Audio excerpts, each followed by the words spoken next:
When we think about the purpose of language, it's quite obvious to us. It's basically transmitting thoughts from one mind to another. In other words, language represents thought. But could it also be the other way around? Could the language we speak determine our thoughts? When posed with this question, however fascinating it may seem, we all have a hunch about the answer. It seems quite obvious. No, language doesn't determine my thought. I frame my thoughts with the help of language. No matter which language I learn or speak, my thoughts will remain the same. I will certainly not change my behavior or decisions based on my language. After all, I'm still the same person, right? Well, not exactly.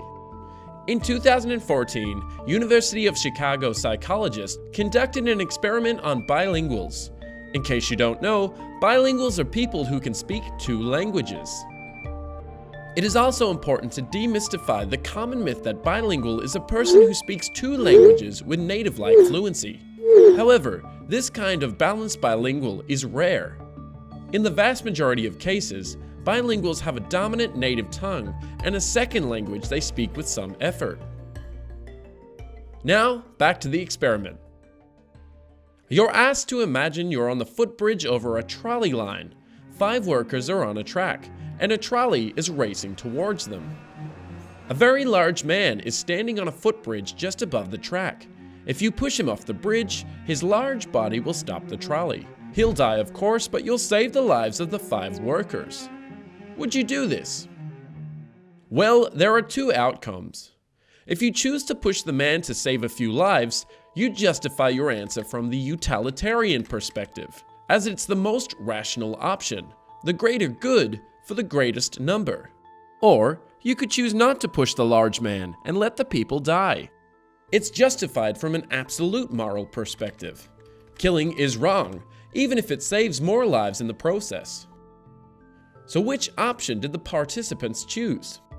It was found that bilingual participants were much more likely to choose the utilitarian option when they considered the problem in their second non-native language.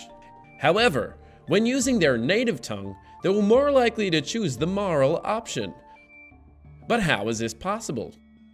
Researchers offer a clever explanation for the findings. Pushing a man to his death is emotionally distasteful, even when 5 lives are saved. But an idea expressed in a foreign language has less emotional impact than the same idea expressed in one's native language. So, the idea of sacrificing a life to save others is less repugnant when you think about it in a foreign tongue. All that makes it easier to be rational, unemotional, and utilitarian. The greatest good for the greatest number. However, this explanation does not prove to be satisfactory. After a number of experiments on similar lines, researchers identified an equally plausible explanation. Using a foreign language requires more cognitive effort, which causes the chooser to slow down and think more deliberately, more rationally. In the trolley problem, the utilitarian option, pushing the man off the bridge to save 5 lives, is the more rational option. We see a shift from intuitive to rational thinking when people use a second language.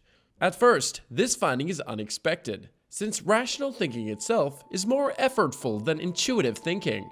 Generally speaking, when we try to engage in 2 effortful tasks at the same time, we perform poorly at both. However, it's also important to understand what makes thinking rationally or speaking a second language effortful. It's not so much the demand on cognitive resources, as is the case, for example, when doing mental arithmetic or reciting the alphabet backwards. Rather, what makes rational thought or a second language difficult is the constant need to inhibit ingrained patterns of behavior. When we speak a second language, we need to inhibit our native language. When we think rationally, we need to inhibit our natural intuitions. Brain imaging research shows that some areas of the brain, mainly in the prefrontal cortex, are activated both in second language use and in rational thought. Apparently, once second language speakers activate their brain's inhibition center, it inhibits their intuitions and emotions too. As a result, they make more rational decisions when they're using their second language.